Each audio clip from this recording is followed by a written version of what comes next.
midst of a stretch where they've lost 8 of their last 9 games. The offense is back into a funk. The rotation is in shambles. And the ghosts of 2007, they are looming large over Flushing. Right now, there are major questions about where this team goes next. We're going to try to answer them. This is Straight Outta Flushing. All right, Mets fans, the struggle is real as the September losses keep stacking up. But this week also brought 3 major storylines that could shape the final stretch. A promising arm back in Flushing, an ace trying to rebuild himself, and a superstar making history. So let's jump right into it. First up, the Mets, they've recalled Dom Hamill from AAA and optioned Huascar Brazoban. Hamill's been steady all year in Syracuse, and this is a big moment for the former top prospect. He's expected to slot into the bullpen, but he can give multiple innings and help stabilize a staff that's been leaking late in games. It's a move that's all about finding fresh energy and maybe unearthing another young arm that can actually stick. Meanwhile, Kodai Senga's rebuild begins in AAA. After his stunning demotion, he made his first start down there this week. 6 innings, 1 run, 8 strikeouts, 0 walks, clean, crisp, and controlled. And the Mets, they want him to stack another outing like that before bringing him back up to the big club. So he's expected to make one more start in Syracuse. This is about getting him right, not rushing him back, because if the Mets have any chance in this race, they need ace-level Senga again. And then there's Juan Soto, who just entered rarefied air. He launched his 40th homer of the year on Saturday, became the first player in Mets history to post a 40-homer, 30 stolen base season. That's not just great, that's legendary territory. He's now one of only a handful of players in MLB history to ever go 40-30. And he's doing it in his first season in Queens. For all the early season criticism, Soto has silenced it with an MVP caliber run. So that's the snapshot. Dom Hamill, he gets his shot. Kodai Senga takes the first step back to the bigs, and Juan Soto carries the torch into Mets history. Now the major question is this team going to snap out of their September funk? Mets, they're stuck in the middle of a September slide, losing ground in the playoff race, and fans, they're starting to fear a 2007-style collapse. Yeah, I know everybody remembers that. Joining me now on Dugout Discussions is the host of the Locked Up Sports podcast. He is also a lifelong Mets fan. His name is Bob Walters. He's been watching the Mets up and downs for years, and right now, Bob, you notice it's been a whole lot of downs. Thanks for coming on, Bob. How you doing? I'm good, Dexter. Thanks for having me on. No, always glad to have you on. What we're going to do is we're going to dive right into what's wrong in Flushing. And look, I know a lot of people are going to be watching this. This comes out on the Mets off day this week. But, Bob, the Mets have dropped 8 of their last 9. They did have a huge victory on Sunday where they ended an 8-game losing streak. But when you look at this September skid where they had lost 8 in a row, what's your biggest takeaway from this September skid? Is it bad luck that we've seen with the Mets, or is it something deeper with this team? Like, what for you feels off right now with this team? What are you seeing with them? I think some of it is bad luck just because they've been such a streaky team on and off, up and down all year, and they just happened to hit one of their skids here at the worst possible time. But I think it's mostly pitching. Listen, the pitching hasn't been there all year. David Stearns told us that he had the pitching staff. We all told him in the beginning of the season that, hey, it's not enough. You're not going to catch lightning in a bottle twice. And he thinks he's the smartest guy in the room. And I think the pitching has faltered. They've got these 3 kids, but that's asking a lot from these 3 kids. I mean, Jonah Tong was in single A at some point earlier this year. You got Sproat, who has pitched well, and McClain, who was the ace of the staff if they do make it. I think it's a little bit of both. I think it's some luck, that bad luck that they've hit, a skid at the wrong time because they're such an up and down team that it's been all or nothing kind of for this team. And I think it's the pitching. I think the pitching in the bullpen, because the bullpen has just been terrible, was even bad today in that big win. Yeah, still, they just haven't been able to put it all together at the same time. Like, that's what it feels like a lot with this Mets team. They've just been inconsistent all year, and we'll get to more of that. But there's also been talks about mistakes adding up, right? Do you see this as mental fatigue, bad fundamentals from this team, or is it both? Is it a little bit of both? Because we understand baseball is a long season, right?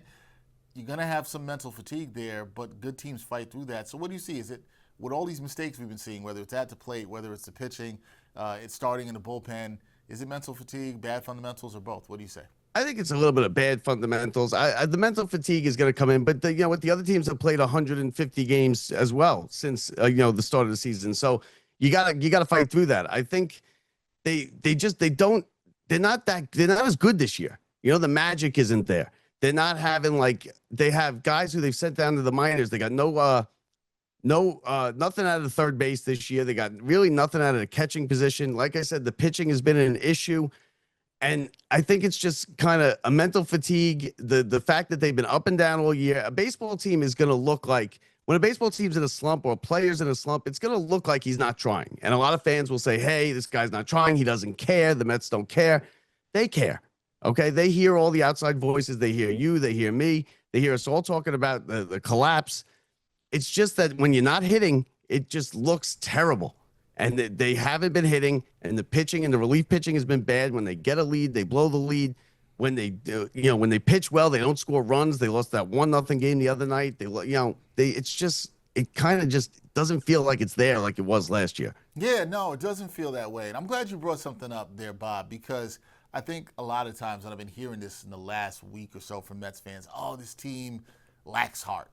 They don't have any guts. And I think that's harsh. Very harsh, and I think it's a little bit ridiculous. These are professional athletes who work very hard. They are trying to win. They are trying to fight back. I know the Mets haven't had many comeback wins this year, and it hasn't had that vibe, but to say they don't have heart, that's a bit much. It's also easy for a lot of people to say that when they don't ever have to see these players or go into the clubhouse, or they can say this from their couch or whatever. It's real easy to say that. But yeah, go ahead. It is. I was just going to say, when the guys, someone goes 0 for 4, and they swing at a couple bad pitches or they let a couple strikes go past them. It looks that way. And I get why fans say that. They're just sitting there. They don't understand if they've never played the game. But it does. It looks like they don't try or they don't care. These guys care. They hear everything. They're hearing it from the outside. They're hearing it day after day. And I think it's just baseball's that kind of sport. You fail more than you succeed. And when things aren't going right and they kind of snowball, against you, it looks like you might not care. You don't have heart. They have heart. This is the same team as last year. Yeah. Except they have Soto, one of the better players in the league. And that's why it's so puzzling. And I think they're just kind of puzzled, just like we all are. Yeah, they're trying to figure it out. They're trying to figure it out. We don't have all the answers. If we did, we wouldn't be sitting here talking about this. Straight Outta Flushing. We would not be doing that. But with this September slide, Bob, many fans, and I get this, right? They're flashing back to 2007. And I know you remember 2007. Unfortunately. In fact, I was there. I was in the building for the final game in 2007 and 2008. We all know how that went down.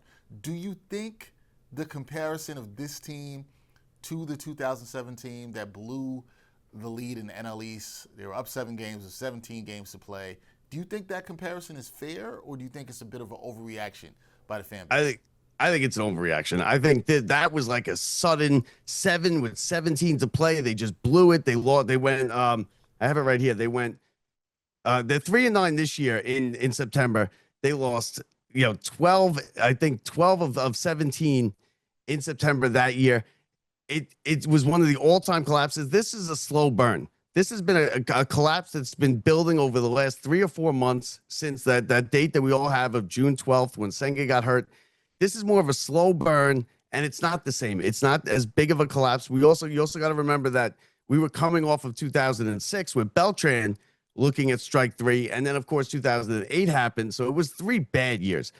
This is not as bad as 2007. It's just not. That was 7 games with 17 to play. That'd be almost like the Phillies blowing this lead to the Mets. Not as bad, obviously, but a week ago, at some point, they were in that realm when the Mets were out of it, and it's not going to happen. That's one of the great collapses of all time. This is a slow burn, something that's been had. They haven't been playing well for months and months, and this is not the same thing as 2007. I get what they're saying, and it kind of feels the same, but it's not. That's an all-time collapse, one of the worst ever. This is not. Yeah, I totally get you, and I understand why people say it feels like 2007. I'm actually wondering, we'll get to this in a little bit, which one is worse, because the slow burn or the immediate, the way it happened with 17 games to go in 2007. I lean towards 2007 being worse, but we'll yeah, touch it was that. worse. We'll touch that a little bit more. But here's the thing. You talked about the record this month. Only 3 wins to this point, and with each loss that we've seen this month, especially during the 8-game losing streak, how do you think the mental side plays into this, Bob? Because is this a situation where we have whenever something happens, right, they blow a lead, we've seen the Mets lose in a different variety of ways, right? They had the game Thursday night against the Phillies. They're up 4-0, and then they can't score again, right? do you think there's kind of like a here we go again cloud hanging over this team right now where it's affecting them, where if something doesn't go right or everything isn't clicking, that we're just like, okay. Because you always hear the statement, Bob, bad teams find ways to lose. Good teams find ways to win. And the Mets been finding a lot of ways to lose lately. That's very every which way. Yeah, and you just wonder, is there this here we go again cloud that's just hanging over this team? What do you say to that? I don't think so. Again, I think it's the fans have that here we go again because we've been, like we were just talking, we've been Mets fans forever.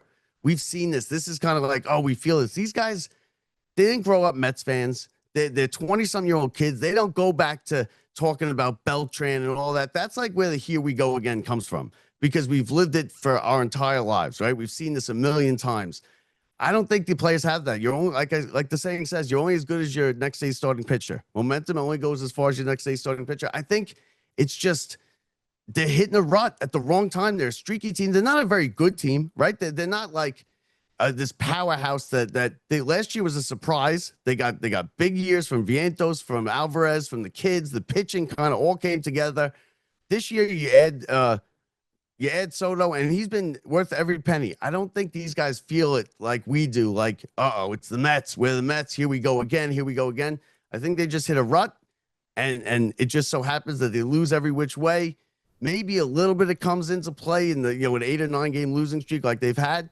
But overall, I think that's more a fans thing to talk about. Well, here we go again, same old Mets, like stuff like that. I don't think it's the players. I think it's just they're an average team. They don't have good pitching. The bullpen is not great, and when you have a bad bullpen, you suffer back-breaking losses, and that's what they've had. Like we blow things late, and I think that's what it is. I don't think it's really they're sitting in the dugout going, "Oh, here we go again." Here we go again. I think that's more of a fan's mentality. No, I tend to agree with you, and you mentioned the bullpen and how frustrating that's been too. But I'm going to go to a dark place here. Listen, I'm no Mets fans, the fan base, they've already been in this dark place. So we just might as well go here, rip the Band-Aid off, let's talk about it. If the Mets miss the playoffs, Bob, do you think this will be as damaging to the fan base as 2007 was? Because if you remember back then, that was very damaging. And I'm going to use the words that you said here. You call this a slow burn. And I'm inclined to agree with you because the Mets haven't really been good since the middle of June. This has just been, they've been showing you who they are. They've shown you that they are an inconsistent team, as you said. So if they don't make the playoffs here, right, and they can't hold off Cincinnati with their payroll compared to the Mets payroll, or they can't hold off the Giants who are right behind them as well, would this be as damaging to the fan base as 07? Because the fan base, they were, especially as you mentioned, that's a great point you mentioned before, coming off of 06, where the Mets were a couple outs, it seemed like it, away from getting to the World Series. 07 was tough. But 06 was devastating. Like, we were devastated there. Last year wasn't devastating. It was happy. We made it as far as we could. We weren't going to beat the Dodgers. Yeah, we weren't going to beat the Dodgers. So I think it would be devastating to the fan base because I think they bought in this year. Tuesday nights, I was there a lot this year. Tuesday nights, Wednesday nights, full house, playoff-like atmosphere. And then if you look today, a lot of empty seats in the upper deck, maybe half full. They're kind of losing faith. They're not believing anymore. So I think it would be devastating, but I don't know. I don't know if it would be like 2007 because that was a 3-year span. I mean, we had 2006, 2007, 2008 collapses, last day of the season. Also, let's see how this ends. Maybe they get in there. Maybe they make a run. Maybe they still have a run left in them. That's the thing. Everybody wants to see if they have a run left. Maybe what we saw on Sunday to come back against the Rangers, maybe that sparks them. But I also will understand with the Met fan if they're saying, hey, you know what, I need to see more. I understand completely with that. And I think part of the reason that Mets fans are going to be like that, Bob, is the offense. It's been boom or bust, right? You've seen players like Francisco Lindor. They've been struggling. Obviously, Pete Alonso, huge home run, game winner on Sunday. He's also been struggling. Do you think this lineup is pressing too much, or are they just running out of gas here? And who do you see as the key to jump-starting the lineup over the final 12 games of the season? I think it's the usual names. It's Alonso, because before this home run today, Alonso has been no good. He's been almost an automatic out for since he basically broke the record. Lindor's been okay here and there, up and down. It's kind of puzzling with the offense because I'm not sure. Soto's been as inconsistent as we talked about. Soto's been in the maybe 2 months ago. He's been the most consistent hitter on the team for the last now month and a half. He's just every day gets big hits, and you can push that aside. That is done. Soto had a great year. He's not a bust like everybody was saying. I think they do press. I think Lindor presses. I think Alonso presses. I think they feel the pressure, especially when the pitching is not holding leads. You feel pressure. It's never enough runs. But I think this team, I think it's a flawed team. I think when Stearns put it together, I think he's going to have a lot of questions to answer in the offseason, whether they make the playoffs or not, whether they, it ends at 162 or, a week or two later, because the third wild card is not what we wanted this year. Right, the third wild card is put into baseball I think, to keep teams and fan bases involved when football starts, because these are 500 teams. The third wild card is not, then whoever makes it is not going to be a great team. They put it in there so San Francisco, the people out in San Francisco are not just, okay, forget about the Giants now. We're going to go all in on the 49ers, or the people of Cincinnati all in on the Bengals, and they forget about the Reds because they're out of it. There's no chance for them to make it. That's what it's put in for. So these teams that make the third wild card, they're generally not great teams, 500 or maybe a couple games over. That's not what we expected this year.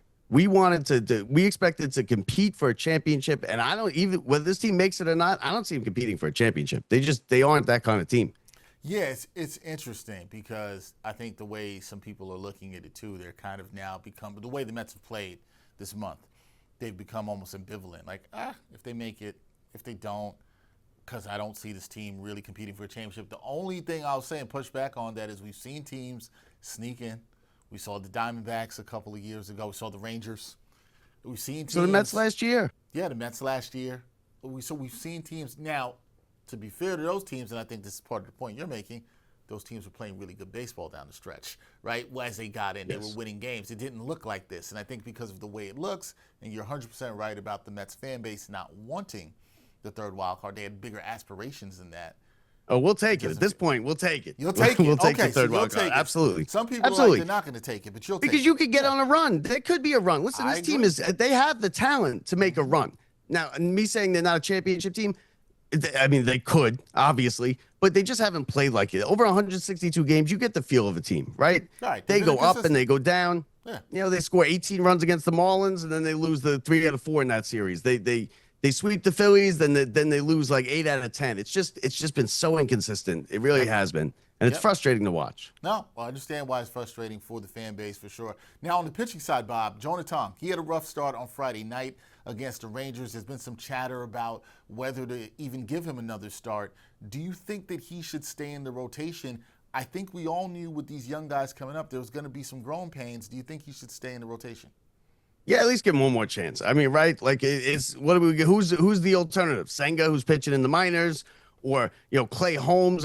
Who's the alternative? Give these kids a chance. We might as well. It's kind of a roll of the dice, but let's see what they got. I mean, McLean is. If I have a game one and it lines up where I get to pick my starter, McLean's going to be my game one starter all day. And Jonah Tong, he dominated. He kind of forced their hand to bring him up because he was just so dominant in AAA with the strikeouts. And throw him out there. What do you have to lose, right? How bad have they been? The starting pitching goes 3 innings, 4 innings every day. Throw Jonah Tong out there and don't have the quick hook. I didn't like how they pulled McLean today. I would have kept him in for another inning. And I know they're looking at the future and stuff, but these guys are going to all end up with Tommy John anyway, right? Everybody does at some point. Go for it. Let these kids pitch. Yeah, let the kids pitch. All right, so you want to see Tong get another start here down the stretch. I've been a proponent. I've loved the kids coming in down the stretch. I think it's given Mets fans some optimism here. And at least, look, it's tough. They're learning on the job. They're learning in a playoff race. You knew there were going to be some growing pains, so it'll be interesting. Now, it's unheard of throwing 3 kids into a pennant race as your 3 best starters, basically, is what you're asking them to do. That's a tall ask. It kind of goes to the point what you were saying about Stearns and just not having the rotation set up to be successful. And then you also had veterans that didn't step up for you, so in the way you needed them to. So that's really tough. But now I lay it at Stearns' feet. You're laying it at Stearns' feet. The blame falls on him for that. So let's say this, Bob. If they miss out on the postseason and playing in October, in your eyes, what will be the main reason That is it the bats? Is it the pitching? Is it the mental side? Is it a combination of everything here and just the totalness of the inconsistency that we've seen with the Mets this season?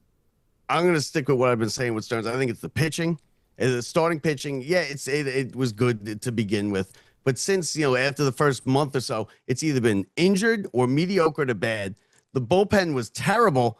We went to fix it at the trade deadline, and somehow it got worse, right? And it's the pitching, and it always comes down to pitching in baseball, right? You can't, good pitching always beats good hitting, and the Mets just haven't had enough pitching. And a bad bullpen, like I said, a bad bullpen is backbreaking losses. When you just have a bad bullpen that can't get and that can't hold a lead, it's just a backbreaking losses. You lose in late innings. Diaz has been great, but they can't get it to Diaz. And when you ask Diaz to go 6 innings, you kind of see him 6 innings, 6 outs. You kind of see him kind of falter a little bit, and he's not that kind of guy. And Helsley's been terrible, and Rogers has been inconsistent. And it's just been the pitching is the main culprit here with this team, I think. The pitching as the main culprit for the Mets if they miss out. All right, last thing for me, Bob. We know what the Mets motto is. It's you gotta believe. Gotta believe, right? But here's the question. Do you still believe that this team can snap out of it and make the playoffs? Or has that ship sailed in your eyes and the Mets are cooked right now? No, why not, right? There's 12 games left. They're in the third wild card. They just had a win today. They're a game up on the Giants, who are losing right now. Like last check, 6-1 to the Dodgers. Why not believe, right? This is what we do. There were many years we'd be dying to be in this position as Mets fans. So if they get themselves going a little bit, they absolutely, I believe, right? You got to believe if you're a Mets fan. You can't stop believing because you're in it. Just because you haven't been playing well, they could go on a streak. They have the talent. Look, Soto, Nimmo hit a home run today a lot. They're a good team. Yeah. We'll see. You got to believe, though. Yeah, absolutely, I believe. All right. Still got to believe. They've been wildly inconsistent, but you still got to believe. I do understand the frustration from the fan base with what they've seen this month, and I understand why some people are going to say, hey, we've seen this movie before. But we'll see what they can do. 12 games to go in the season. My guy, Bob Walters, he will be locked in. Check him out on the Locked Up Sports Podcast. Does a great job talking all New York sports, including the Mets team that he roots for. Bob, I hope it gets better. The other day you texted me, you said, I hope they have a win by the time we record this. We got to win. Biggest win of the season. Hey, man, they got to win. Now I need to get some more and see if they can That's get right. in the playoffs. You're going to have me back again, all right? Going to have to do that, Bob. Thanks for joining me on Straight Outta Flushing. Appreciate you, man. Thanks to my man. Thank you. Mets fans, on this show, we are not going to lie to you. No cap here at all. So let's call this what it is when it comes to the Mets. This isn't about heart. This isn't about effort. And this isn't even about one manager pushing the wrong buttons. What we're watching in September is a team flat out failing to execute. And because of that, they're teetering on the edge of one of the most disappointing collapses in franchise history. This is a team that just ran through August with one of the best offenses in all of baseball, and now has completely vanished at the plate. The same core that was cranking out big hits is now coming up empty in big spots. Runners in scoring position, dry spell. Quality at bats late in games, nowhere to be found. They're pressing, they're expanding the zone, and it shows. Then there's the bullpen people. This was supposed to be a strength, one of the best units in baseball on paper. But September, it's been a parade of meltdowns, walks, blown leads, inability to get the big out when it matters the most. They've been given chances to nail down wins, and they've let them slip away. And if we're keeping it a buck, the biggest problem might be the rotation. This is where the foundation is cracked. Yeah, the youth movement is definitely exciting. Nolan McClain, Brandon Sproat, Jonah Tong. But the reality is they're learning on the job in a playoff race. Meanwhile, the veterans who were supposed to be stable, they've been anything but. This team is constantly behind in counts, running up pitch counts, and failing to give length. It's impossible to win consistently that way. And this is why the fan base feels broken right now. I've had multiple Mets fans just this week tell me the team doesn't deserve to make the playoffs, or they don't want them to get in at all. And I get it, but this isn't about believing hard enough. This is about a team that had every opportunity to grab control of its season and flat out just did it. The 2007 ghosts, they are looming because game recognizes game, and this looks real familiar right now. We've seen this movie before, collapsing in the biggest moments, wasting talent, leaving fans feeling hopeless. They haven't given you a reason to believe. not with the at-bats, not with the pitching, not with the execution. They've shown us who they are. A talented but wildly inconsistent team that doesn't execute in big spots. It's real late now. The clock is ticking. And the Mets, they have 12 games left to prove they're not 2007 all over again. But right now, fans have every right to be fed up because this team hasn't earned your trust. That's all we have for this edition of Straight Outta Flushing. Thanks always to the amazing people who work on the show. And we got to give some love this week because this is the last show that my associate producer, Nick Federico, is working on. And he's done a tremendous job in the show. All the B-roll you see, everything you do in making the show look good, he's done an amazing job with the show. So we want to thank him. He'll still be involved in it because he had a huge part of getting the show launched. He'll be around, but we're going to miss him working every week. He's still staying with us. He's just moving on to something else. And we also got to thank the person who is jumping in for him. That's Heather Bonsignore. She'll be jumping in his spot. She's doing a great job right now. Editor, Eduardo Guerrero, and production assistant, Tommy Cohen. I'm Dexter Henry. We'll see if the Mets have earned back your trust on the next episode of Straight Outta Flushing.